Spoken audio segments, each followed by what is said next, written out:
Bonjour à tous et bienvenue dans Micro et Ragot, le podcast où on vous donne le micro et vous nous racontez vos ragots. Je suis très heureuse aujourd'hui de vous accueillir dans ce beau plateau pour ce podcast. Le concept du podcast est très simple, des tournages en direct sur Twitch et les rediffusions sur YouTube et les plateformes de streaming audio. Aujourd'hui, on va accueillir notre premier invité qui a accepté de venir. C'est un ami d'enfance à moi. Il va nous raconter son histoire, son évolution, comment le sport et certaines rencontres lui ont permis d'évoluer au travers des années. Je suis très heureuse de commencer cette aventure avec vous. Alors je vous souhaite un très bon podcast.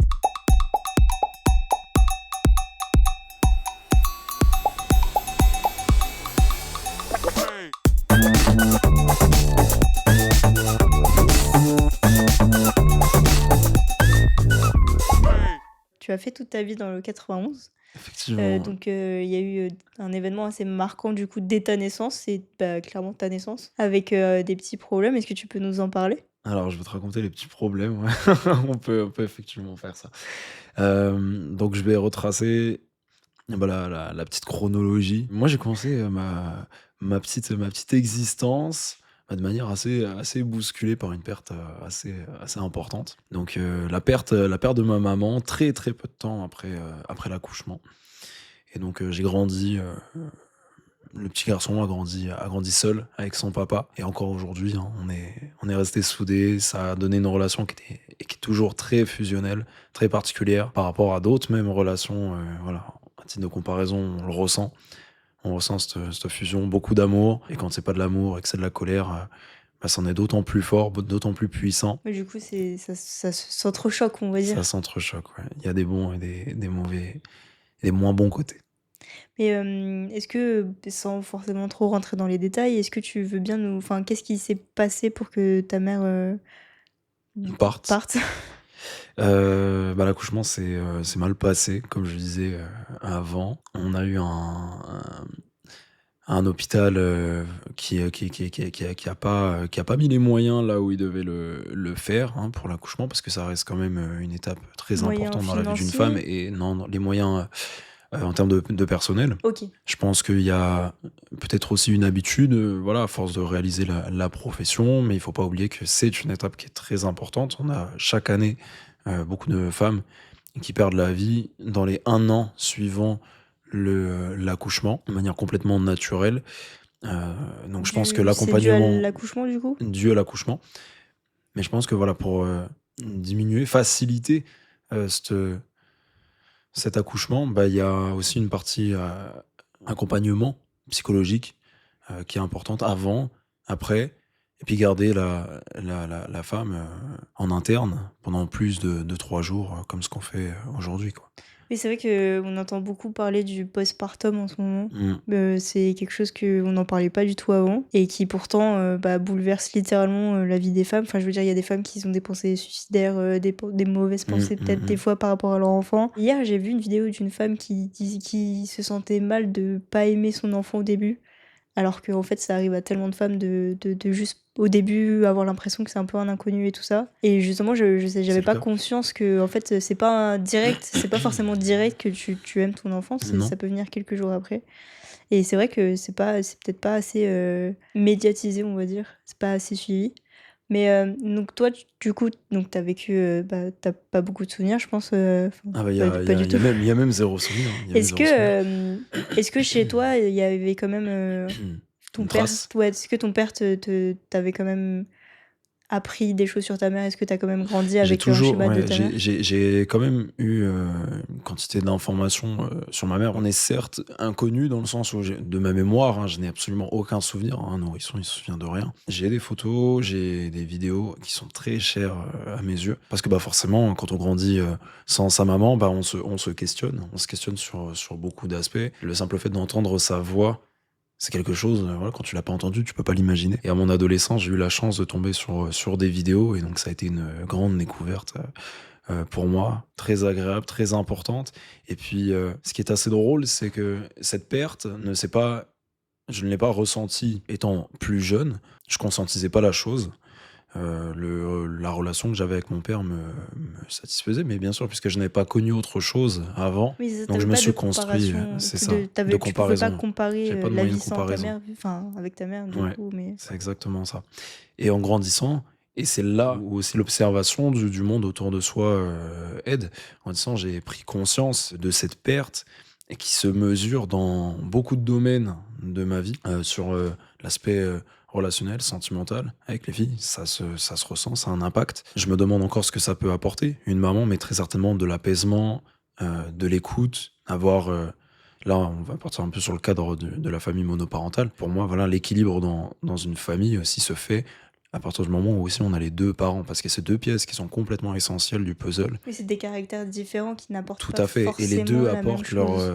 Oui, c'est ça. leur grain. En général, ce qu'on dit, c'est que du coup, tu as la mère qui apporte un peu plus le côté, protection, sentiment et tout Mhm. ça, que le Exact. père apporte aussi bien évidemment, mais ça reste différent, c'est pas les mêmes impacts Mm. dans la vie. Et du coup, est-ce que avec tout ça, est-ce que tu as quand même ressenti, une connexion? Est-ce que tu as l'impression quand même d'avoir, une connexion avec ta mère ou C'est une très tu as bonne une question. relation un peu comme ça, même si tu l'as jamais C'est connue? une excellente question.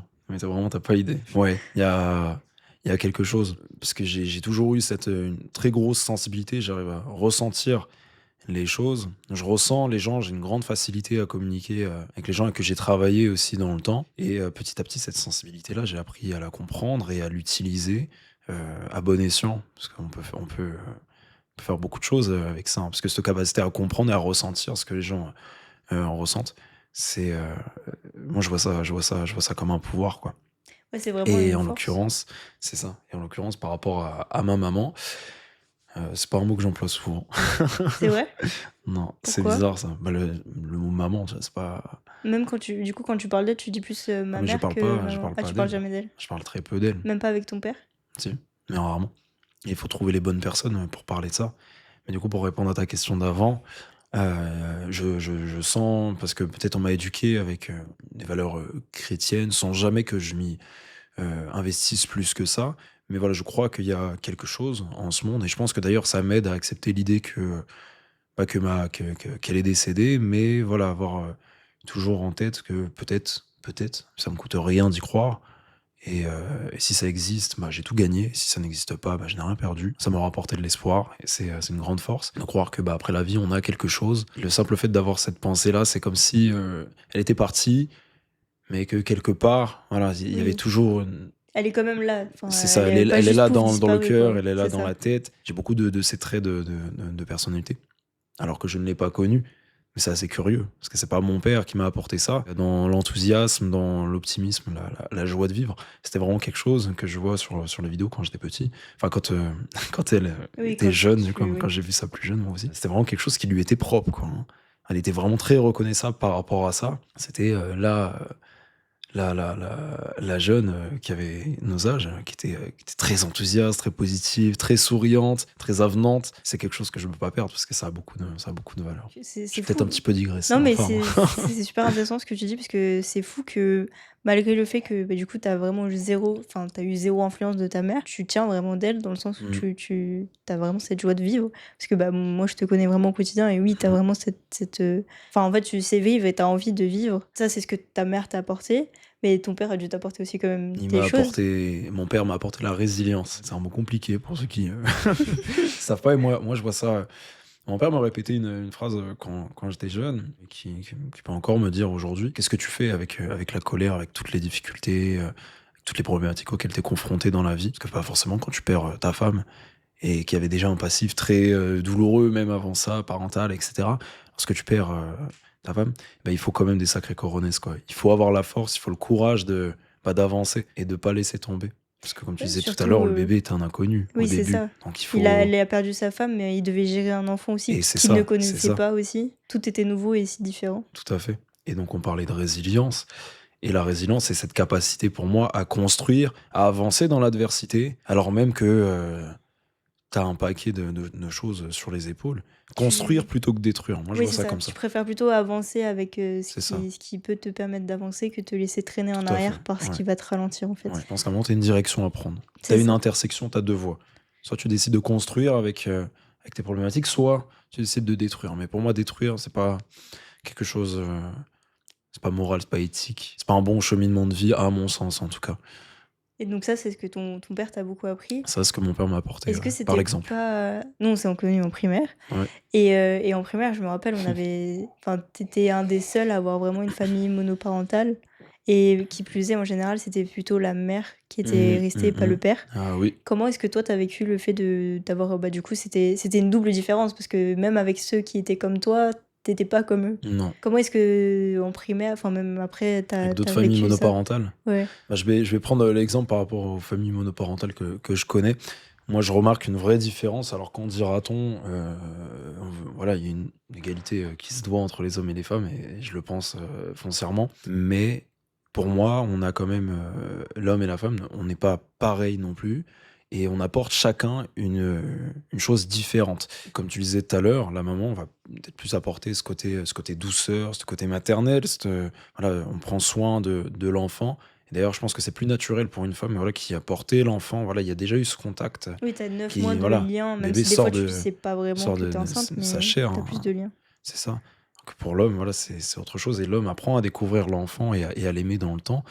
Et l'apport est quand même différent, puisque j'ai eu une amie, notamment quand j'étais petit, je pense que tu Oui. penses à la même personne, enfin des amis, parce que c'était plusieurs, qui ont eu un parcours et complètement différent. C'était pas du tout le même rapport. Je pense que l'homme, en éduquant son enfant, lui donne voilà, vraiment ce côté battant, ce côté courage. Je dis pas qu'on peut pas l'avoir hein, quand on a été élevé par une femme, mais je remarque vraiment cette différence, ce côté très masculin qui est dominant chez moi, et bien qu'il y ait toujours une part un peu féminine chez tous, chez ses amis, là, qui, elles, ont été éduquées par leur maman seulement. Parfois, il me manquait ce côté plus terre à terre. Oui, plus résistant. Voilà, c'est Et ça. est-ce que c'est pas Parce qu'on parce était plus proche que... des émotions dans ce cas-là. Voilà. Mais justement, il y a un truc aussi qui change, c'est que bah, toi, t'étais un garçon élevé par un homme, et elles étaient des filles élevées par une femme. Est-ce que si toi, t'étais une fille, est-ce que tu penses que ton père aurait changé une différence d'éducation, ou est-ce que ça aurait été la même chose? Je sais pas du tout. Je saurais pas te dire. Je Ouais. t'avoue que je me suis jamais posé la question. C'est une bonne question. Je sais pas. Je sais pas ce qu'il en aurait été. Je pourrais lui demander. Pour revenir sur ta mère, est-ce que il y a un moment peut-être plus dans ton enfance, parce que quand t'es enfant, t'as moins la notion de c'est arrivé et puis bah, on Ouais. peut rien changer. Ouais. Est-ce qu'il y a un moment où il y a vraiment un moment où tu t'es senti en manque d'une maman, où tu Tard. t'es dit super tard? Très T'avais tardivement. vraiment pas du tout la Très notion quand t'étais tardivement. petit. Bah, j'ai envie de dire, c'est à peu près à la période où je suis tombé sur ces fameuses vidéos où là, j'ai pris conscience. Bah, c'est voilà, là, on voit non plus des photos où on dit, regarde, c'est maman. Tu vois. Non, là, tu vois. Tu la vois Tu vivre. la vois vivre, tu Ouais, la c'est vois ça. parler, tu la vois sourire, réagir à des situations, tu la vois échanger avec des gens parfois qui la prennent dans les bras ou embrasser mon père à l'époque. Enfin voilà, des situations comme ça, mais que je n'avais absolument jamais vues. Et le fait de découvrir sa famille à un âge tardif, déjà, c'est quelque chose pour l'avoir vécu, mais le fait de découvrir sa mère à un âge tardif, c'est quelque chose d'absolument spectaculaire, quoi. C'est une découverte, ça apporte cette petite information qui me manquait jusque-là. Parce qu'il y a un vide, on le reconnaît pas au début, on sait pas qu'il est là. Et en fait, tu en prends conscience en regardant les autres, en voyant ta différence, et tu te dis, mais attends, mais d'où sort cette différence? Puis après, tu commences à comprendre d'où ça vient, puis tu t'y intéresses, et puis là, tu comprends. En regardant ces vidéos, ça t'a permis de dire ok, bon, c'est pas juste une photo, c'est pas juste C'est un pas juste une nom, photo c'est quelqu'un qui a vraiment qui a existé. existé. Et donc, t'as pu aussi voir les interactions, Mm. ça t'a ramené à la réalité des choses. Ouais. Mais pourquoi est-ce que t'as pas pu les voir avant, ces vidéos? Je crois que c'était simplement pas développé. Il n'y avait pas de Ah secret. ouais? Ah oui, c'était encore des cassettes, tout ça? C'est ça, Ok, à oui. l'époque. Enfin, quand mon équipe t'a demandé quel était ton meilleur souvenir d'enfance, tu leur Mhm. as dit que t'en avais pas avant tes 8 ans, à partir de tes 8 ans. C'est pas tout à fait ça. Mais Ok. je te Non, laisse, mais je te laisse justement, continuer. développe. Tu veux que je développe? Vas-y. Il y a une période de mes 0 à 7-8 ans qui était particulièrement riche en amour, hein. J'ai été baigné par l'amour paternel. Et puis au bout d'un moment, et puis c'est aussi le rôle du papa. Alors c'est très douloureux hein, pour un papa, pour un parent, mais il faut couper le cordon. Alors ça peut se faire à un âge un petit peu plus tard, parce que bon, mine de rien, 7-8 ans, j'ai pris l'habitude de dire 7-8 ans comme ça, sans considérer l'âge. Mais 7-8 ans, c'est vrai que ça fait quand même encore tôt. Quand on voit d'autres... 7-8 ans, je crois que c'est l'âge en plus où tu développes Là, ton j'en parle de la intelligence raison. On dit émotionnelle, que je c'est l'âge de crois. la raison. Ouais, c'est ça. Tu commences un peu plus avoir la notion de ce qui est C'est de ça. toi, ce qui est des C'est ça. En fait, autres je et tout commence à ça. observer pour moi, je vais expliquer un petit point de psycho, mais qui est très, très intéressant, moi, qui m'a beaucoup apporté. On a 2 manières de réagir face aux choses. On a d'une, 1 part, l'émotion qui est, la première réaction. La première réaction. Sauf que quand on est dans l'émotion, tu prends pas le temps de mesurer les choses, de mesurer ta propre réaction. Donc je te donne une situation, je sais pas, quelqu'un te lâche un mauvais regard dans la rue. Tu réagis tout de suite à chaud, dans l'émotion, tu prends pas le temps de penser, tu prends pas le temps de mesurer les conséquences qu'il va avoir derrière. Tu réagis, Ouais, tu te dis voilà, direct, pourquoi il me regarde, c'est ça, tu vas le ça regarder mal, t'énerve, vous allez vous bousculer, ouais, c'est voilà, ça. ça va surencharger. Et Ça peut escalader super loin en c'est ça, plus. mais il y a pas de, c'est pas du tout équilibré. On part direct sur un extrême. Donc ça, c'est l'émotion. Alors c'est bien, des fois, faut laisser l'émotion sortir, mais il faut aussi apprendre à la canaliser. Et là, on a la raison du coup qui intervient. Donc d'abord, on réagit tous, on passe par l'émotion, mais ensuite, cette raison qui intervient. La raison nous fera réfléchir à quelles vont être les conséquences de notre réaction là, dans cette situation-là. Et puis en fait, non, tu vas dire que tu vas pas le calculer ou tu vas pas prendre les choses personnellement et tu vas tracer ta route et que c'est pas si important que ça. Et donc c'est à cet âge-là que tu commences à développer la raison parce que quand t'es petit, bah, t'es dans l'émotion, quoi. T'es dans la satisfaction de tes désirs et t'es dans... Donc quand t'es petit, en plus, Voilà, tu tu un peu ce réfléchis pas, côté, tu tout vis pour les moi. choses, c'est Tout pour ça. moi, je suis c'est un Mais peu c'est c'est pas ça. égoïste, mais Mais c'est exact, c'est tout à fait ça, c'est égoïste. c'est pas égoïste parce que c'est juste Si, c'est tu sais pas égoïste. faire autrement, en fait. C'est égoïste. OK. Mais c'est pas pensé, c'est Oui, c'est ça, égoïste. c'est pas volontaire. C'est ça. Mais tu penses par rapport à toi, à ton monde, parce que tu t'as pas la vision des autres. Et ça, tu la développes après. Et Voilà. donc toi, c'est à ce moment-là où ton père, a un peu, mis les limites, des lignes, Le lien a été coupé, un peu brutalement. Je m'étalerai pas trop sur le sujet, mais voilà, on a le lien qui a été coupé, donc ça a été quelque chose d'assez perturbant, assez bousculant. Pourquoi? Bah parce que le fait de grandir aussi avec 2 parents, ça permet d'avoir des repères. T'as toujours quelqu'un à qui tu peux te référer ou oui, s'il y en a un voilà, qui est pas quelqu'un qui bien, va tu te peux aller voir protéger, qui l'autre. va Ouais, t'assister, c'est qui va ça. te prendre par la main. On m'a pas abandonné, hein. On m'a pas abandonné, on m'a pas laissé. Voilà, il y a pas eu tout ça.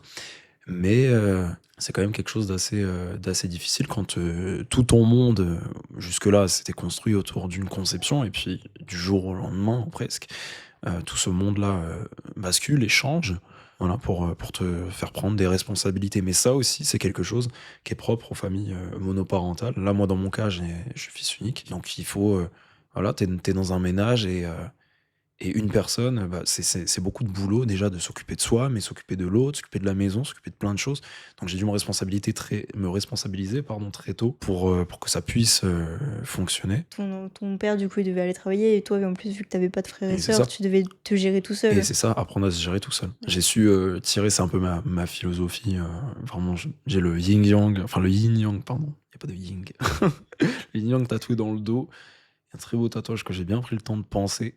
Ça représente pour moi l'équilibre, et l'équilibre dans le fait de tirer du bon des expériences douloureuses. Certes, c'était pas simple quand c'est arrivé, mais par contre, j'ai su en tirer du bon, j'ai su en tirer quelque chose de constructif, et bah, construire, justement, plutôt que détruire avec ce qui s'est passé pour avancer. Et aujourd'hui, je regrette pas du tout. Je dirais pas que si la vie devait se refaire, et que je pouvais choisir, je dis pas que je choisirais cette direction-là, cette trajectoire-là, mais je vois l'apport aujourd'hui. Ouais, t'es fier de ce que t'as fait, Je suis de tout le très fier chemin que de, t'as ouais, mené. ouais, de ce que j'ai pu. Et tu peux le faire. En général, il y a 2 manières de se construire, c'est soit tu te laisses abattre, soit, tu te bats. Évidemment, se laisser abattre, c'est pas forcément une mauvaise chose, c'est juste des fois tu tu pas la force, en fait, de Mhm, faire autrement. mhm, Se battre, c'est tellement dur et y arriver, c'est là où tu te dis: «Waouh!» Quand t'as eu plein de problèmes et que sur les moments, tu les franchis les problèmes, mais tu te rends peut-être pas compte de ce que tu fais et mhm, juste parce que toi, tu vis ta vie et tu t'en as juste marre d'être au fond du gouffre et tu veux mhm. juste remonter et en général, tu as besoin d'un élément Qui te tire qui vers le haut. ouais, qui te tire vers l'eau et c'est après où tu te dis: «Waouh, mais j'ai fait tout ce chemin, moi?» Mais c'est super bien que justement toi, tu aies cette philosophie et il me semble qu'en plus, tu pas eu enfin, je veux dire, même après ta primaire, ça a pas été simple. Au collège aussi, il y a eu quelques éléments, perturbateurs dans ta vie. Ouais. Il me semble qu'il y a eu du harcèlement, c'est ça? Ouais, il y a eu une période de harcèlement. Alors, c'est pas quelque chose que je dévoile, alors pas par honte, pas par crainte, mais simplement parce que c'est quelque chose qui m'est complètement passé au-dessus de la tête. J'étais pas dans un collège de secteur et donc je connaissais personne.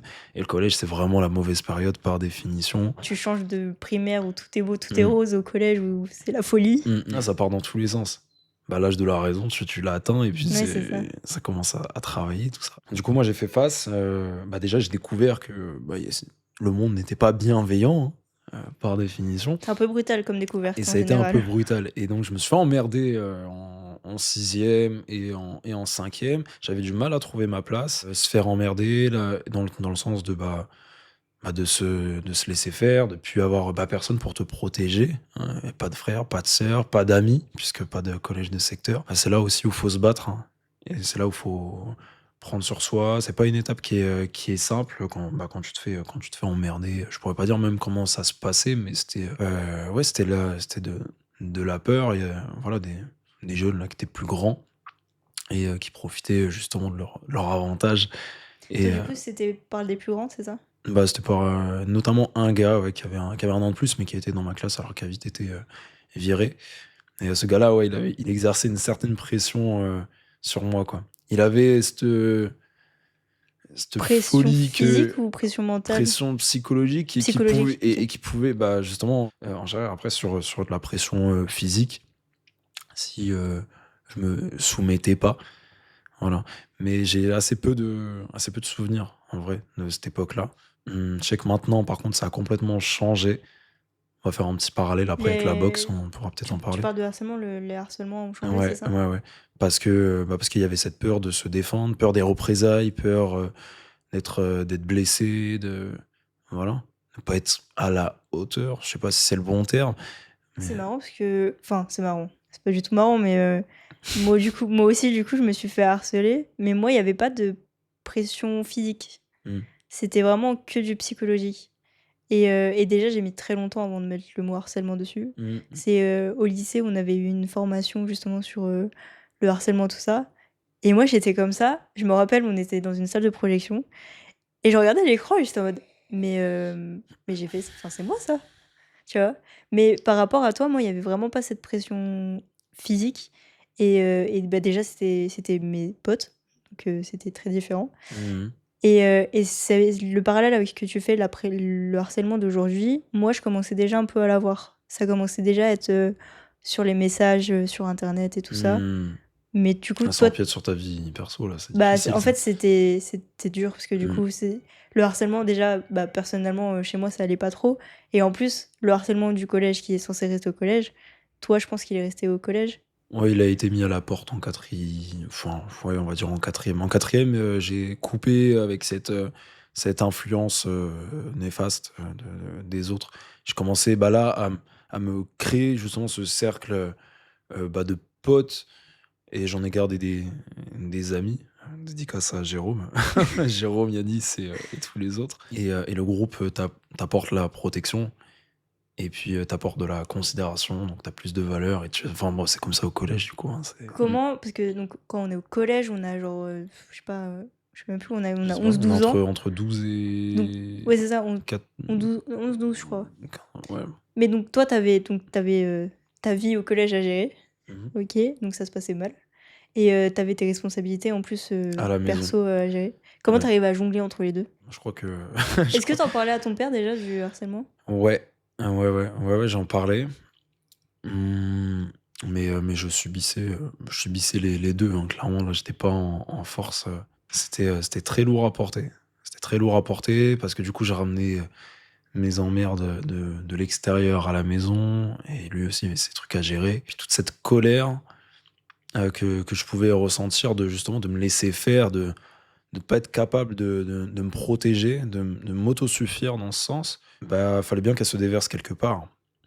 Donc ça se déversait à la maison, il y a eu beaucoup de crises, et cetera. C'était assez, rocambolesque, hein, ça ça volait dans tous les sens. Mais bon, ça après je pense que c'est un peu dans toutes les familles. Mais voilà, il y avait ce truc-là. Je reviens juste après sur la notion, de tout à l'heure tu disais, harcèlement, physique. Harcèlement physique, hein, j'en ai pas je me faisais pas tabasser, hein, j'étais pas Oui, oui. là-dessus. Mais c'est qu'il y avait une pression de voilà, si tu plies pas, c'est pas dit comme ça, mais en gros, si tu plies pas, derrière, tu vas te manger la représailles, quoi. Oui, Donc elle était là c'était sans pas forcément indirectement, quoi. physique, Mais il mais y a dû en avoir un petit peu quand même, mais je m'en souviens pas, je suis après, vraiment pas j'ai c'est occulté un peu ce c'est pas moment. parce que tu te fais pas tabasser que enfin, genre une tarte ou même juste, Ouais, qu'on c'est te vrai, bouscule, non, des tu fois, ça raison. peut être T'as tout à suffisamment fait raison. violent, Tu tout à fait raison. pour te traumatiser, tu vois? Ouais, j'ai un peu minimisé le truc, sans Après, vouloir. je pense que c'est aussi un réflexe parce Mmh. que je sais que déjà moi je parlais pas du tout de mon harcèlement et aujourd'hui en général, enfin moi avec les personnes à qui j'ai parlé qui se sont fait harceler, Mmh mh.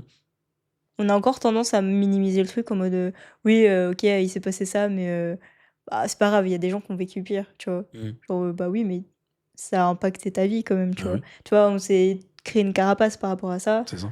et minimiser, je pense que c'est vraiment un Non, truc c'est pas de bon. ouais.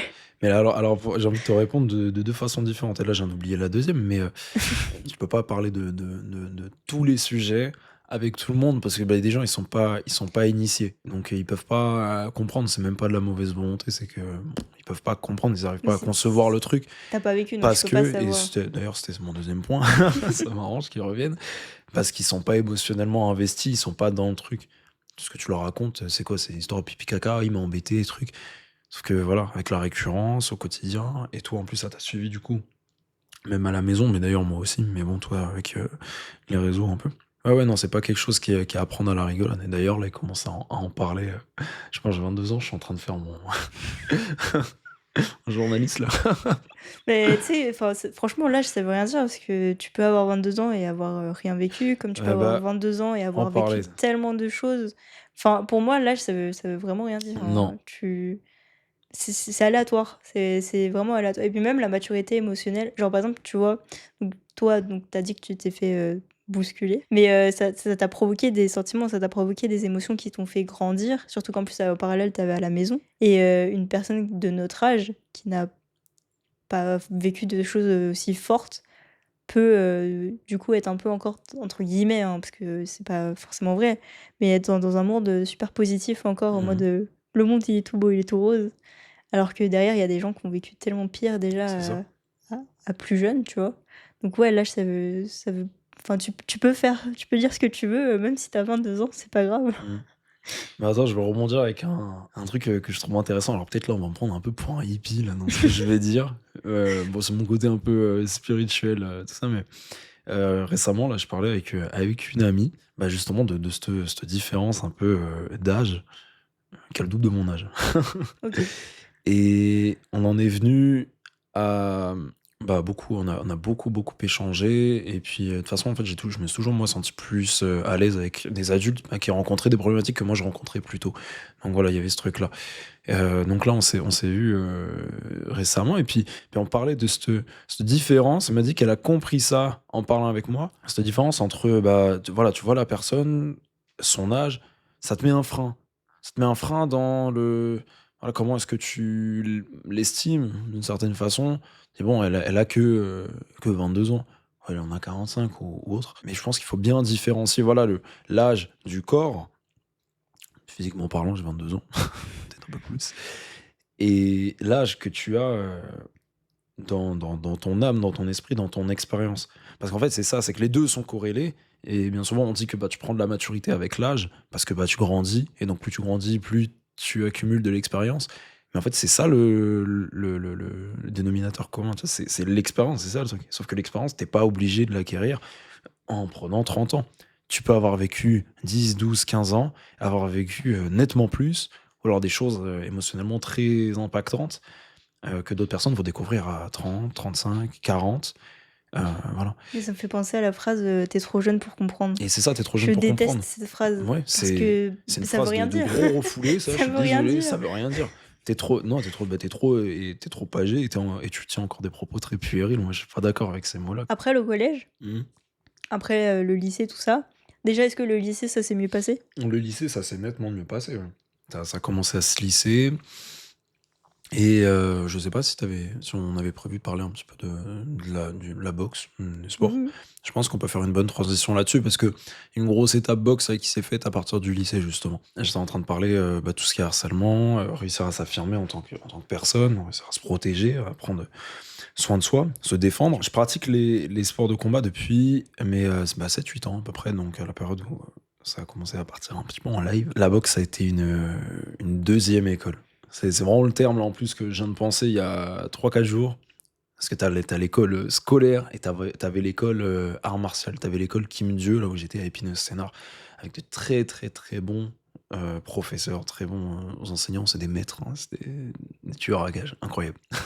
Médaillé, champion d'Europe, de France. Et alors c'est drôle parce que c'est souvent, et au monde, c'est souvent dans ces petits clubs un petit peu isolés, dans des petites villes pas très connues, un peu populaires, que souvent on a les plus grands sportifs ou les plus grands noms qui ressortent. La boxe m'a permis de faire face à cette crainte que j'avais quand j'étais au collège, la peur des coups, réussir à s'affirmer, ça devient beaucoup plus simple à partir du moment où voilà, en fait, tu sais ce que c'est que de se prendre un beignet, et qu'est-ce que tu fais du coup derrière? Mais en fait, tu meurs pas, tu Ouais, ça t'a pas appris la défense, ah du mais ça coup? t'apprend, ça t'endurcit grave, ça Ouais. t'endurcit grave, ça t'apprend à te discipliner, donc c'est pour ça, moi, j'invite, n'importe qui à s'investir dans n'importe quel loisir, mais franchement, les sports de combat, c'est quand même une belle niche, hein. Ça m'a beaucoup apporté. Ça t'a appris à réfléchir sur enfin, j'imagine que ça t'a pas Ça appris t'apprend que à à écouter, parce que enfin, là-bas, en tout cas, c'était très, carré, très militaire,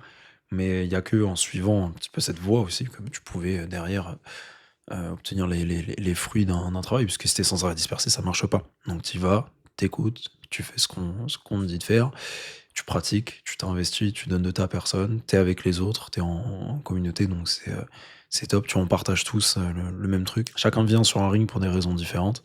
Tu as qui viennent, pour simplement se défouler, t'en as pour se muscler, t'en as pour apprendre à se défendre.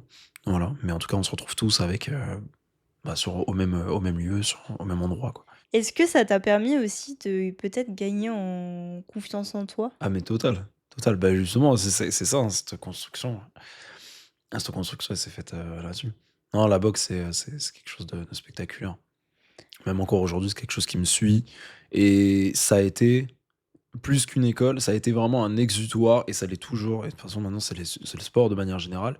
Mais la boxe te permet moi, de ce que j'en ressens, d'extraire quelque chose qu'on a au fond de soi. Il y a plein de moyens d'expression. Tu vois, l'exutoire, c'est ça, c'est le moyen d'expression d'une personne. T'en as qui vont peindre, t'en as qui vont lire, t'en as qui vont écrire, t'en as qui vont parler, qui vont verbaliser. Je fais partie Hurler. d'entre eux. Ouais, je Mm. sais que mon prof de théâtre m'avait mis au milieu de la scène, projecteur braqué sur toi, il m'a dit: «Bah non, tu cries». Voilà. Et Ça ça fait du m'avait bien. aidé. Ouais, ça fait du Et bien. ça fait du bien. Criez, s'il vous plaît, Tu te ça vous fait montres du bien. au plus grand nombre. Il y a plus de honte, là, ça y est. Maintenant, Ouais, tu c'est fais les ça. choses. T'es plus en train de réfléchir, t'es dans l'action. La boxe, moi, ça a été quelque chose qui m'a permis d'exprimer cette colère, cette rage qu'il y avait, et surtout de l'utiliser à bon escient, de la mettre à profit. Pas en allant péter la gueule à un gars, pas en. Non, juste en apprenant à se défendre, dans le respect, en respectant les règles martiales. Et puis il y a toute une éducation. On avait des maximes d'ailleurs à la salle. On avait 5 maximes, dont je me souviens plus En exactement. plus, j'allais te demander si tu pouvais nous les citer, même Non, si non, non, mais il y en a une dont je me souviens bien, qui était bien parlante. C'était, en gros, fais de toi, un meilleur combattant, mais en gros, mais pas seulement sur le ring, mais aussi, en dehors de la salle, quoi, dans la vie de tous les jours, dans tous les domaines de ta vie. après ça, après le collège, après le lycée, tu gardé donc les arts martiaux. Mmh. Est-ce que ça t'a permis de prendre des décisions? Est-ce que ça t'a permis peut-être de prendre les meilleures décisions dans ta vie? Je sais pas, ça m'a permis de prendre des meilleures décisions. Par contre, je suis parti en compétition. Ça, c'était une sacrée prise de décision. La décision de Compétition, quel niveau du coup? Au niveau de la France? compétition, je suis allé, jusqu'au niveau, national. Que championnat d'Île-de-France, championnat de France. J'étais pas le meilleur parce que j'étais terrifié Ah mince, tu eu par, du stress, du trac? ouais, c'est ça. Mais t'as pas eu Et le bon stress qui te permet d'être le meilleur de toi-même? il y avait un stress, très, très important. Un mois avant, on dormait, difficilement et puis tu dois gérer, ta perte de poids et cetera, donc ça, c'est, compliqué. Perte de poids par rapport à Par c'est une rapport à catégorie, ouais, c'est tu as ça? des catégories de poids, du coup, tu dois t'y référer. Moi, je tournais plutôt sur les 69 et je devais descendre en moins de 65 parce que du coup, tu as la tranche 60-65 et donc quand tu viens taper les 65, bah, t'es dans dans le poids haut de ta catégorie. Du coup, tu as plus de puissance par rapport à quelqu'un qui a 60. Alors que si j'étais à mes 67, 68, 69, bah, j'aurais été Oui, confronté à OK. des gens de 70, Je savais pas 69. que vous jouiez sur les poids du Bah, coup il y a, pour il y avoir a, des il y a, meilleurs il y a de ça, classements. il y a de OK, ça en tout cas intéressant. qui joue puissance, c'est la vitesse plus la masse, le poids. Bah, plus t'es lourd, plus tu vas vite et plus tu fais de dégâts. OK, c'est Après, super après, intéressant, après on apprend des faut bien choses. s'y prendre, quoi. Mais j'étais pas le boxeur que je suis aujourd'hui, parce qu'après j'ai continué à le travailler dans le temps. Mais par contre, la compétition, ça a vraiment été cette première expérience dans laquelle j'ai pu m'exprimer et me montrer que j'étais bon, on va dire, dans quelque chose. En tout cas, que je pouvais réussir, pouvais être bon dans quelque chose. Parce que quand t'es ado, quand t'es jeune et tout, bah, si t'as pas de loisirs, en vrai, tu t'exprimes dans quoi? Dans quoi est-ce que t'es bon? À l'école. À l'école, moi, j'étais pas particulièrement bon. J'ai toujours été vraiment dans la tranche intermédiaire. Je passais pas à la maison, j'écoutais en cours. Et je fais encore un petit peu comme ça, bien que ça commence à changer. Il y a eu 5 compètes, 4. 4 médailles de bronze à chaque fois. 4 défaites en demi-finale. Ça, faut les manger, hein. Faut les avaler. Faut les avaler et après, faut surenchérir.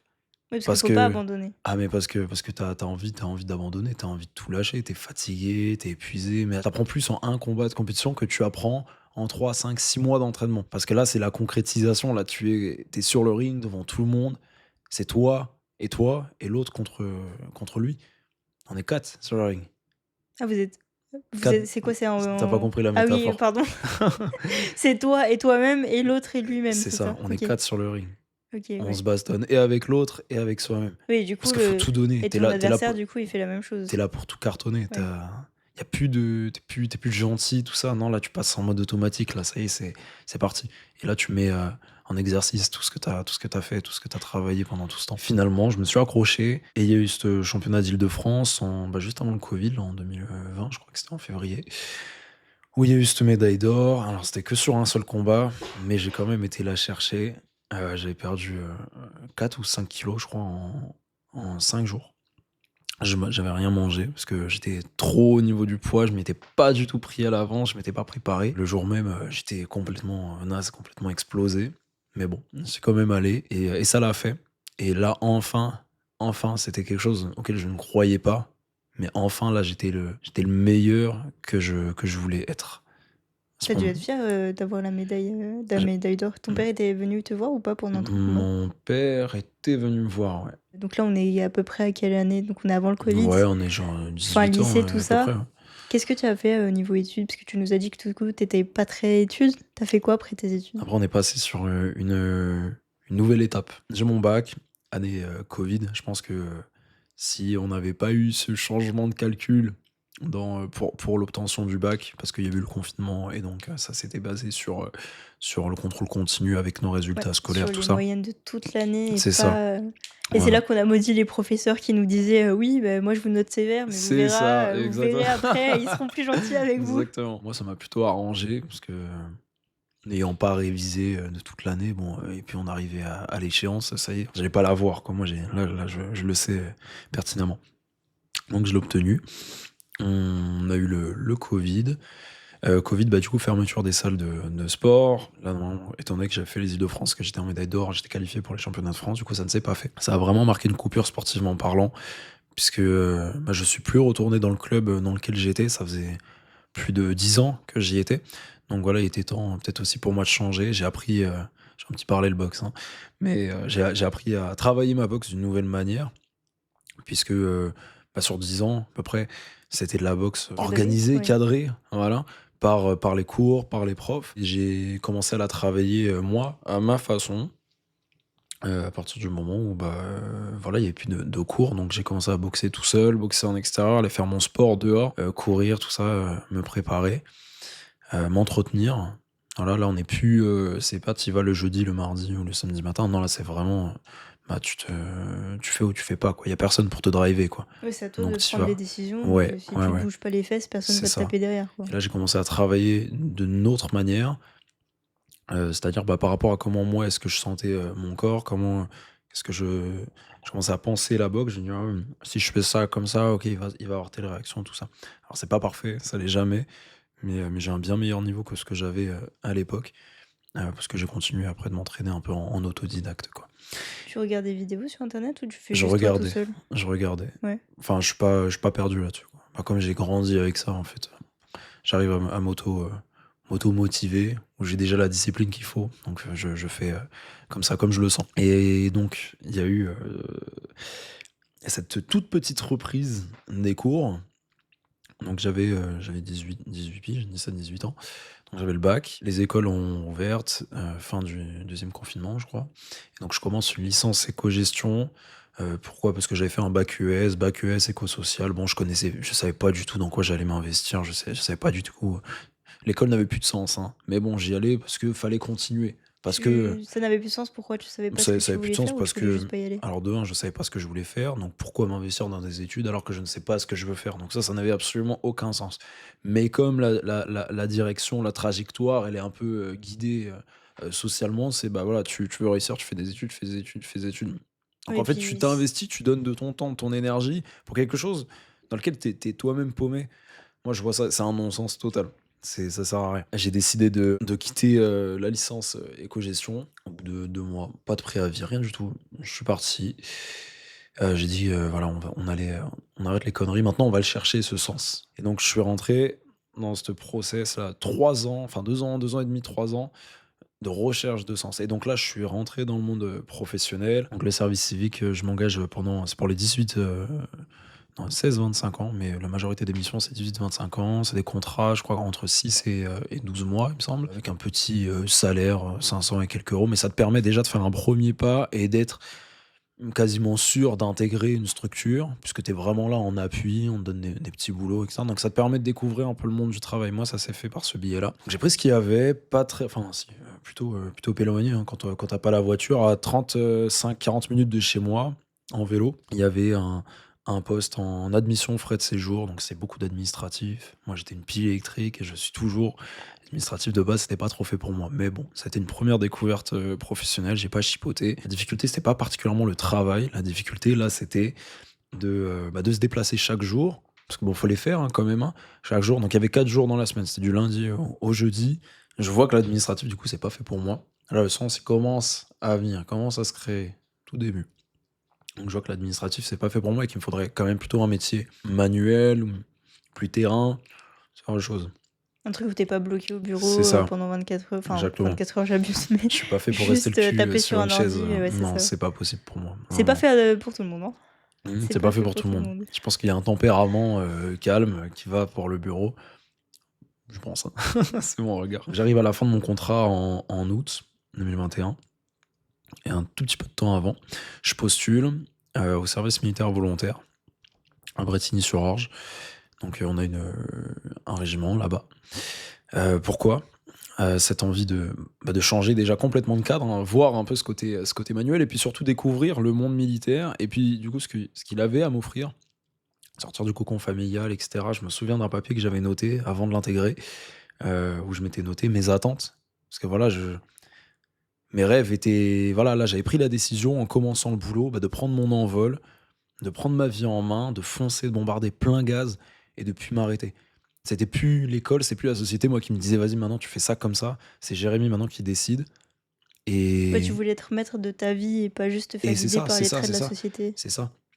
Jusque-là, ma vie, on m'avait, assisté, voilà, dans un certain fonctionnement et puis bon, tu arrives à ta majorité, ben, il y a un moment, tu en as marre et tu t'exprimes. Et donc c'était top. J'entendais mon père et oncle et cetera me parler de leurs anciens services, militaires, de ce que ça leur avait apporté. Pour un gars comme moi, ça me faisait rêver de toutes ces histoires et tout. Je me suis dit: «Mais C'est quoi attends, qui te faisait rêver? C'était, le côté, mais strict ou c'était juste les aventures qu'il vivait, les pendant son service? aventures, c'est classe, c'est dans la tête, c'est beh, oui, mais ça te fait rêver, complet. Attends, tu ton treillis, ton ceinturon, tes chaussures bien cirées et tout, tu marches au pas, tu chantes, tu cours, tu fais ton sport tout le temps, c'est un monde qui est complètement différent, quoi. Donc moi, ce monde-là m'intriguait. Il y avait le côté un peu sapeur-pompier avant qui m'intéressait. Donc voilà, là, je m'y suis retrouvé là dans le service militaire. Donc là, je m'y engage, je suis pris parce qu'il y en a des places quand même qui sont limitées. Le service militaire volontaire, du coup, l'idée, c'est quoi? C'est que vous intégrez le régiment, tu intègres une section, parce que dans ta section, compagnie, voilà. Tu intègres, cette section pour une durée à peu près définie, donc il me semble à l'époque c'était entre 9 et 12 mois, je crois que ça n'a pas bougé depuis. Service militaire volontaire, il est découpé en 3 grandes parties. Tu as la formation militaire initiale, tu as la formation complémentaire et la formation professionnelle, formation de professionnalisation.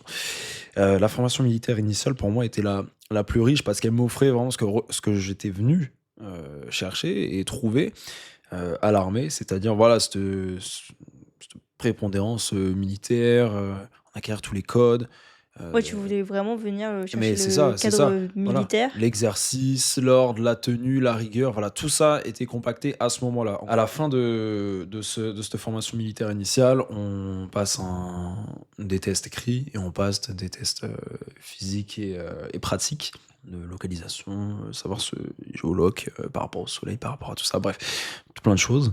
Et de ça en découle un classement, une notation. J'ai été nommé major, de section, donc ça a été une sacrée réussite, une sacrée claque parce que c'est vraiment pas quelque chose auquel je m'étais préparé à cette période-là.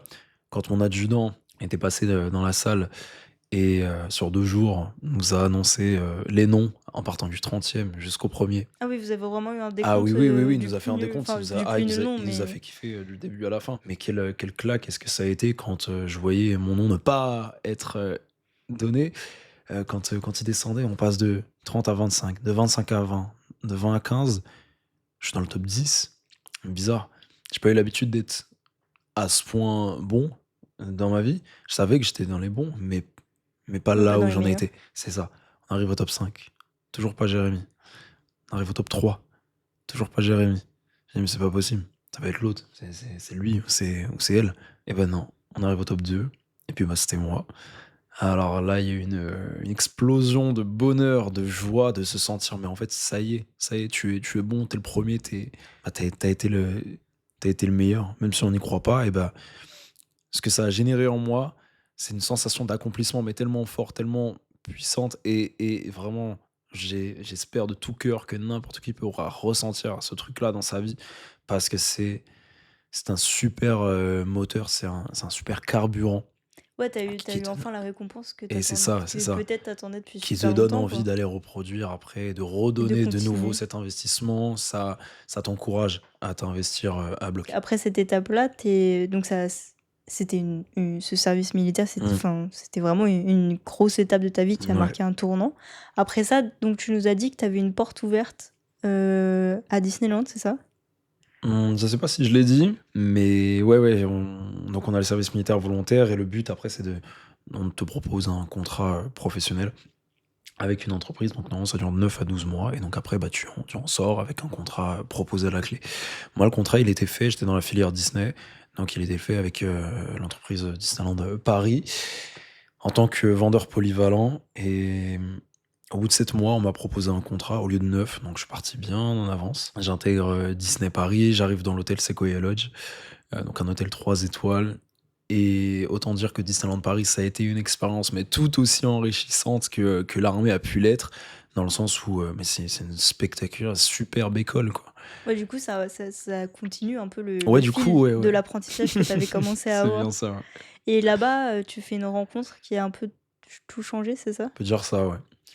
J'arrive là-bas, mon premier mois de travail, se passe, je vais pas dire difficilement, mais il y avait un côté un peu très perfectionniste chez moi, donc je vais tout apprendre tout très vite, Peut-être un très vestige de rapidement, l'armée? trop fort. Bah, non, pas un vestige de l'armée, un vestige de la vie tout court. Ce mec, ce monsieur qui s'appelle Jordan, est arrivé et est venu me montrer, la voie. Ce que j'apprenais difficilement au début parce que, bah, là-bas, il faut un minimum parler un petit peu anglais ou espagnol. Parce que, bah, tu rencontres beaucoup de populations, étrangères qui parlent, à l'international, donc le français est très, très peu parlé là-bas, donc il faut gérer ce truc-là. En plus de l'apprentissage, de tout le boulot, tout ça. Jordan arrive dans la boutique, un mois après et ça a été la référence, c'était le mentor que j'avais besoin d'avoir Parce que je me recherchais, mon poste était vendeur, je me recherchais dans mon identité de vendeur, je savais que j'aimais le contact avec les gens, j'appréciais beaucoup ça, mais j'avais pas encore eu l'image de ce que c'est qu'un vrai vendeur. Et là, je vois ce gars débarquer avec son crâne rasé, sa longue barbe rousse, avec une démarche incroyable, exceptionnelle. Et le gars, il arrive, il amuse la galerie, il met tout le monde à l'aise. Ça y est, il arrive, il fait son show. En fait, il fait son showcase, il fait son showcase devant tout le monde. Et puis ça vend, ça brasse surtout. Les gens reviennent pour lui, les gens lui font des compliments. Ils envoient ça à la société à Disneyland Paris. Donc ce qu'on appelle des compliments guest. Et à la fin du mois, eh ben, Les tu compliments. reçois tous ces compliments des C'est quoi? clients. Ils font des compliments. C'est un peu comme c'est un avis en fait Ouais, qu'ils laissent. c'est un avis écrit. Donc ça veut dire que les gens se déplacent, bah, soit à la conciergerie de l'hôtel, soit à Disneyland Paris, on a City Hall, c'est un peu c'est la mairie, quoi, genre de Disney qui est sur le parc. Et donc les clients, faut quand même être bien satisfaits, mine de rien, pour s'y déplacer, pour écrire ce genre d'avis et dire ce que tu as pensé de la personne, la remercier pour ce qu'elle t'a apporté. On était vraiment là-bas pour faire passer un moment inoubliable et spectaculaire aux clients. Et Ouais, vu ce qui est déboursé, Disney, c'est un peu t'y vas pour avoir la magie. ah, mais c'est ça. Et donc lui, il a eu un peu un impact magique sur ton parcours en gros. Ouais, totalement. Ah, mais c'est le bon mot. Il a été magique. En fait, il m'a fait découvrir quelque chose que je n'avais quasiment jamais connu jusque-là. Il était très fort en humain. Moi, l'humain a toujours beaucoup intéressé. Parce que le fait de s'intéresser à l'humain m'a permis de trouver, moi, des solutions à mes propres problématiques, tout ça. Jordan m'a fait découvrir ce que c'était que la valorisation. Aujourd'hui, les gens, quand ils se parlent, je trouve qu'ils parlent beaucoup en des termes un petit peu négatifs, tu sais, du monde, des autres, etc. On n'a pas une vision très positive des choses. Ce gars arrive et tout est beau, tout est rose. Et s'il y a des aspects qui sont à travailler, eh ben, il a l'art et la manière de te le dire, de le faire comprendre, de sorte à ce que tu ne le prennes pas mal. Et en fait, il était apprécié de tout le monde. Mais ça, c'était un gars, je trouvais ça, tu le regardes comme ça, quoi. Il éblouit, il arrive, c'est lui, tu vois, il domine son terrain. Ça m'a donné envie d'être pareil. Donc, bah, je me suis lâché, parce que pareil, j'avais ce même attrait avec l'humain, cette facilité à communiquer avec les gens, à les écouter en profondeur, à créer, à tisser des liens puissants avec eux. Et je me suis amusé, en fait. Je me suis amusé pendant plus d'un an à Disneyland. Je faisais pas mal de tours de magie dans la boutique. J'arrivais avec mes cartes, j'y connaissais rien, mais pareil, je voulais du flambant, je voulais quelque chose qui soit puissant, qui soit éblouissant. Donc j'arrive et j'apprends ça sur le tas et je fais ça avec mes clients. Et je travaille, j'arrête pas. La Donc magie, ça t'a permis du coup d'avoir plus de faciliter le chat, contact. faciliter le contact, Ouais. plus du coup aller vers l'autre, parce que t'avais un truc à leur C'est apporter en ça, fait. exactement. Ouais, En c'est fait, ça. c'est un super vecteur social. Tu sais pas quoi dire, t'arrives, tu fais ton truc. En fait, t'arrives, t'as un cadre.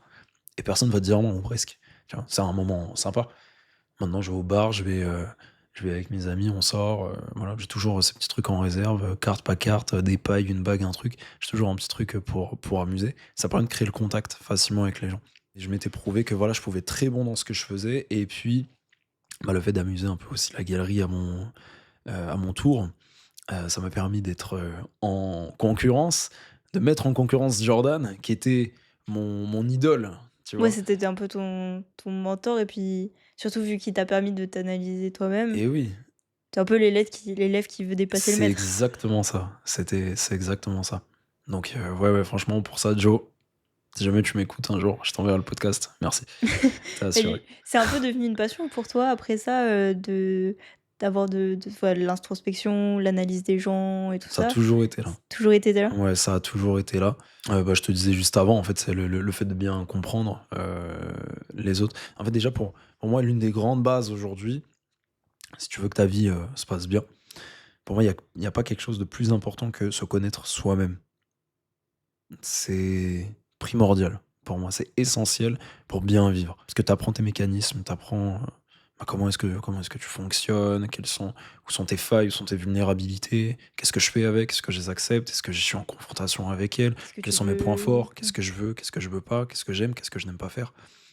Voilà, et donc là, je fais un petit parallèle. Ces 4 questions-là que je viens de dire, qu'est-ce que je veux, qu'est-ce que j'aime, qu'est-ce que je n'aime pas, et dans quoi je suis bon, et dans quoi, en gros, je ne suis pas bon. Ces 4 questions-là m'ont aidé à justement à trouver ce sens que je recherchais depuis maintenant 2 ans et demi, hein, quand j'arrivais à la fin de Disney, et pour pouvoir construire cet avenir, parce que c'était encore flou. J'avais enchaîné service civique hôpital, service militaire volontaire, Disneyland Paris vendeur, parler anglais, espagnol, tout ça. Ouais, c'était un peu le bazar, Voilà, dans tout c'était ça. des péripéties, ça a été des montagnes russes dans tous les sens. Donc maintenant, OK, j'ai tout ça, qu'est-ce que je fais? C'est super enrichissant, mais qu'est-ce que je fais?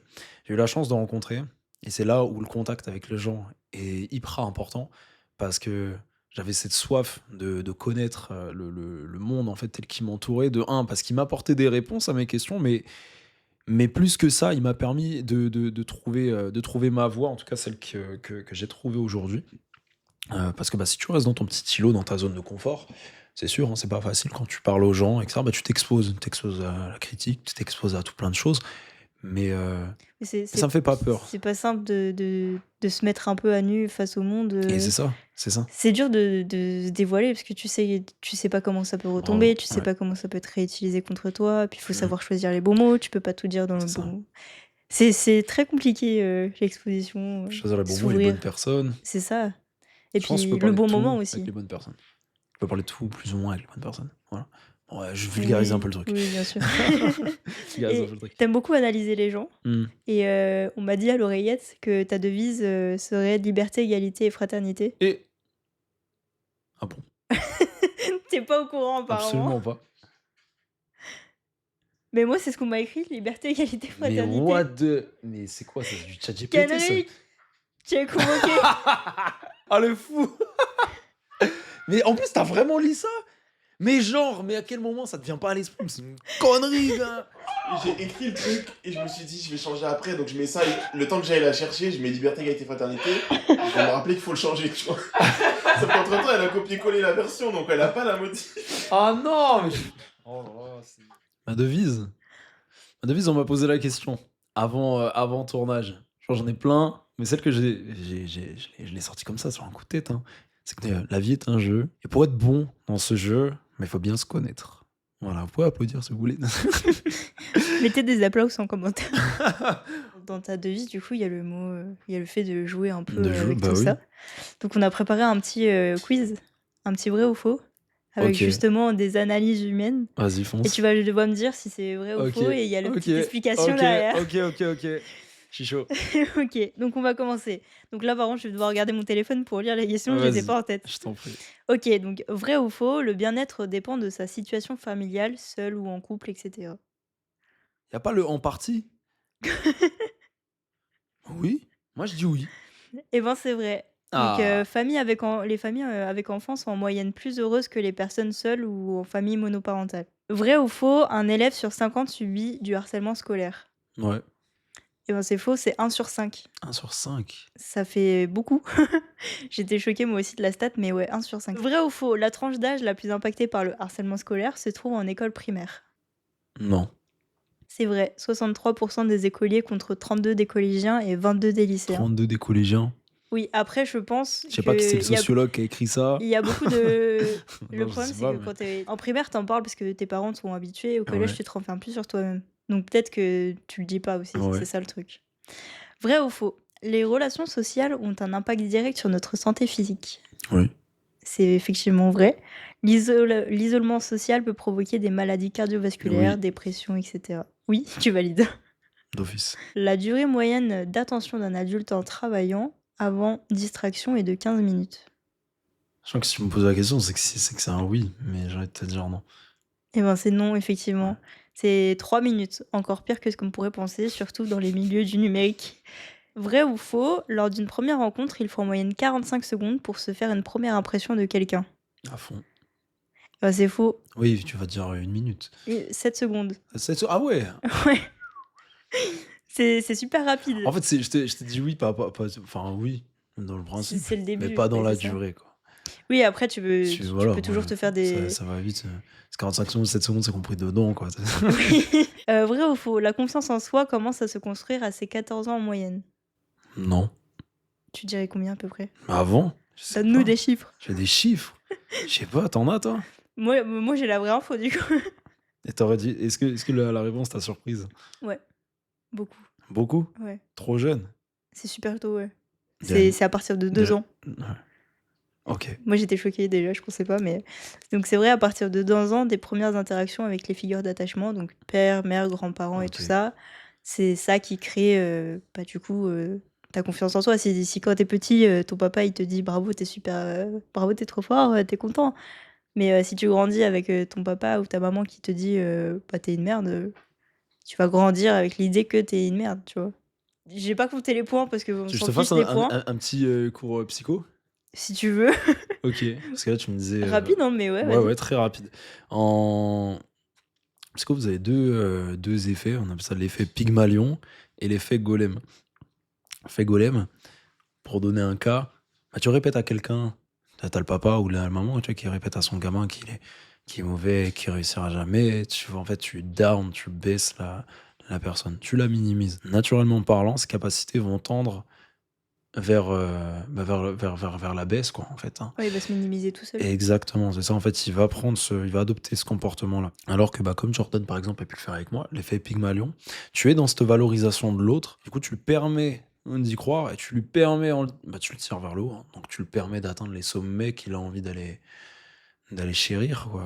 Donc effet Pygmalion, effet OK, Golem. je connaissais pas du Bah, tout. maintenant, tu sais. Oui, on en apprend des choses dans ce podcast. Voilà. Comment est-ce que vis-à-vis de ta confiance en toi et tout ça, vu que toi, t'as pas eu un parcours, tu eu un parcours semé d'embûches? Typique. Ouais, c'est ça. Comment est-ce que ta confiance en soi, tu la sens aujourd'hui? Et est-ce que tes différences, tu les sens toujours aujourd'hui? Mes différences, elles sont d'autant plus marquées aujourd'hui. C'est mon rapport à ces différences, hein, qui est complètement différent. C'est ce que je disais un petit peu plus tôt. Mais mes relations n'ont jamais été aussi bonnes avec les autres que depuis que mon rapport à moi n'est plus dans cette confrontation perpétuelle et permanente. Avec toi-même? Ouais, maintenant c'est lisse. Ça coule tout seul. Ça coule tout seul. Et en fait, cette aisance, cette connaissance que j'ai de moi-même, cette envie de vivre en plus, tu vois, je la partage, je la communique aux personnes que je fréquente, que je côtoie, et j'essaie vraiment, de toute façon, je traîne ça naturellement, quoi, c'est même pas un effort, tu vois. Et la confiance en soi, bah, du coup, elle s'est bien développée avec le temps, avec l'acceptation de ces différences-là. Je suis pas plus bête qu'un autre, j'ai 2 bras, 2 jambes, un cerveau qui fonctionne, qui est en bon état. Il y a pas. Voilà. Mais c'est dur ça, justement, d'avoir confiance en soi, de la construire et de la garder Ouais. surtout. Et bah, du coup, moi, je te connais, enfin, on se connaît au quotidien, tout ça, donc je sais que tu es quelqu'un qui a tendance à pousser vraiment les autres, vers le haut. Tu Mm. crois en bah, tu crois en tes potes, Je crois en eux, ouais. tu crois en ceux que t'aimes, en gros. Tu crois vraiment en eux, tu essaies de les tirer vers le haut. Mais qu'est-ce que toi, tu dirais à une personne, maintenant, qui peut-être un auditeur ou quoi, qui justement se sent exclu et qui a du mal à gérer ses différences, quelles qu'elles soient, hein? Ça se trouve, c'est juste des fois, on se met des barrières dans sa tête et ça a pas forcément, lieu d'être, mais des fois, ces barrières sont là pour nous aider à aller plus loin que les autres, parfois.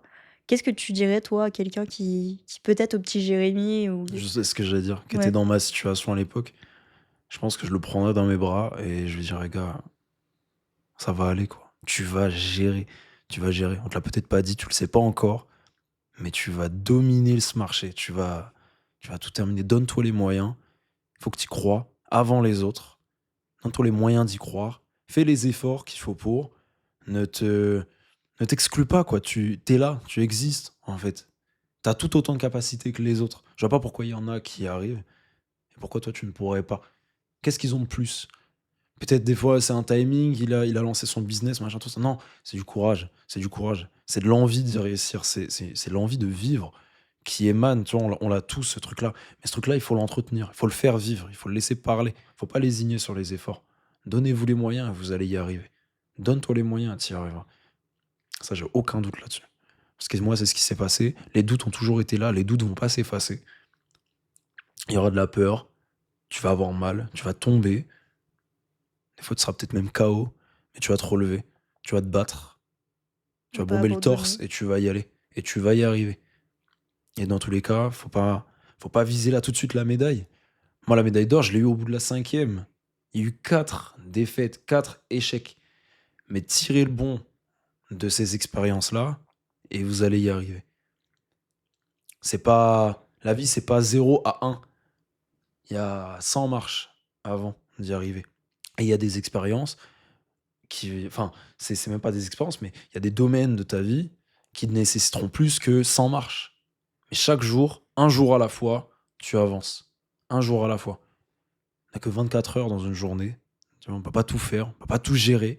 Des fois, voilà, il faut accepter qu'on n'a pas le contrôle sur tout, on peut pas tout gérer. Donc ça, il faut lâcher prise un petit peu. Il faut se faire confiance et il faut y croire. Et tu verras qu'en y croyant, bah, tu verras que les autres vont croire en toi. Tu vois, ton rapport à toi détermine le rapport que tu auras avec les autres et le rapport que les autres auront avec toi. Donc il faut y croire. Moi, j'y crois. Et tu fais bien d'y croire. Ouais. En croyant en toi, aujourd'hui, tu as fait un super parcours. Je te vois les larmes aux yeux. Non, non, mais c'est juste que Ça sort du cœur. ça sort du cœur Ça et sort on le totalement ressent du en cœur. fait. T'as pas arrêté de croire en toi, c'est ça qui est fort. J'ai envie de vivre. T'es tombé, J'ai envie tu de t'es vivre. relevé et tu t'es relevé pour aller encore plus loin. Aujourd'hui, t'en es où dans ton parcours professionnel, scolaire J'avance. Alors quand j'étais à Disney, j'ai rencontré des pros de l'immobilier de chez IAD et c'est eux qui ont éveillé cet intérêt que j'ai aujourd'hui pour l'immobilier. Il me fallait un métier qui soit challengeant, mais comme en boxe, qu'il y ait de la compétition, l'immobilier c'était tout vu. Tu pars en esti, tu fais tes visites, t'es là et chacun en plus a sa méthode. T'as le concurrent, il fait comme ça, toi tu fais comme ça, toi tu fais comme ça. Moi je pense qu'il y a vraiment une base pour bien réussir dans ce métier qui est tourné, qui est centré vers l'humain. L'humain, ça fait aussi partie voilà, de ces grosses capacités que j'ai en moi. Bref, en fait, j'avais toutes ces capacités-là qui étaient là. Il manquait plus que le domaine pour. Donc la rencontre avec le pro de l'immobilier, ça y est, ça a été à Disney, qui créchait à l'hôtel, enfin qui dormait, à l'hôtel Sequoia et qui sont passés à la boutique. Mais j'ai vu des gens qui étaient passionnés quand j'ai parlé avec eux. J'ai vu des gens qui étaient absorbés par leur métier. Ouais, du coup, C'était magnifique et c'est pas le cas de tout le monde en fait. c'était un peu c'est comme si t'as eu Ça donne envie. Ouais, c'est ça. Ça stimule. Ils t'ont donné envie et c'est comme si t'avais un coup de foudre Mais total, professionnel sur mais une total, carrière total. Ça te rend immobilière. curieux. Moi, je suis curieux. Alors moi là, ça m'a rendu curieux. Je dis ok, on va aller tester. Et en plus, ça correspond à ce que je recherche, ça correspond à ce que je suis. Donc voilà, ma voix maintenant, elle est toute faite. Elle se fait dans la vente, ça c'est sûr. L'immobilier pour l'instant. Peut-être que ce sera autre chose plus tard. Aujourd'hui, comment est-ce que tu vis? Comment ça va avec la relation que tu as avec ton père? Est-ce que ça va beaucoup mieux? Enfin, j'imagine que tu as fait tellement de trucs maintenant que... Elle est apaisée. Ouais, elle est apaisée. Elle est apaisée. Elle est restée fusionnelle. Il y a eu des périodes où c'était plus compliqué. Mais je me suis battu. Il s'est battu. On a tenu le bon bout. On est resté droit. Je suis fier de lui. Hein. Qu'est-ce qu'il a été? Il était brave. Hein. Il était courageux. C'est pas du courage, c'est l'exemple. C'est l'exemple rêvé de bah t'as des difficultés, tu galères et tout, mais t'es là. Il t'a montré le bon chemin à Il vivre. m'a montré que peu importe ce qui arrive, et franchement, il y en a eu, la vie continue, quoi. La vie continue, même difficilement, la vie continue. Donc voilà, mon rapport paternel s'est arrangé, mon rapport aux amis s'est arrangé. Je suis plus dans ce même rapport. Mon rapport émotionnel à moi-même, c'est vachement lissé, quoi. Maintenant, tout coule de source. Et j'aurais juste une dernière petite question. Je sais pas si tu te l'es déjà posée, mais si aujourd'hui tu pouvais avoir une discussion, par exemple, avec ta mère, qu'est-ce que tu voudrais lui raconter de vraiment particulier? Je sais pas. Je crois que je dirais juste que je l'aime. Je crois que je passerai pas trop de temps à parler avec elle. Je la prendrai dans mes bras, je l'embrasserai. J'essaierai de savoir du coup ce que c'est que de pouvoir prendre sa mère dans ses bras, quoi. Merci de t'être ouvert, merci d'être venu. Ça fait vraiment plaisir, surtout pour ouvrir le bal de ce podcast. Heureux d'avoir pu le faire. Et n'hésitez pas à la contacter. Si vous avez des bonnes histoires à raconter, franchement, elle est preneuse. Il y a beaucoup de potentiel, beaucoup de talent. Et ce potentiel, il est évolutif, quoi. Il va jaillir. Tu me voles mon au fur et à texte. mesure du temps. Hein, Tu me voles mon texte. je m'en fiche. Ok, bah, il vole mon texte de conclusion. N'hésitez pas à postuler, les gars. On vous attend. Bah, justement, du coup, pour revenir sur Les gars, ça, les filles. bah, nous, on mettra en description toutes les infos, toutes les coordonnées pour nous contacter, pour raconter vos histoires, pour venir ici sur ce petit fauteuil pour nous en parler dans ce beau décor. Nous, on vous retrouve bientôt avec un nouvel invité. N'hésitez pas à nous suivre en tout cas sur nos réseaux sociaux. On aura aussi dans la barre de description, on aura Instagram, TikTok. Voilà, je pense que je suis très nulle pour les conclusions, mais vous inquiétez pas, je vais m'améliorer. N'hésitez pas à nous suivre pour ça. Donc je vous dis à bientôt et encore merci beaucoup Jérémy d'avoir passé Merci à toi, Julia. ce premier live. Plein de péripéties aussi ce live. À bientôt tout le monde. Au revoir tout le monde. Bonne soirée.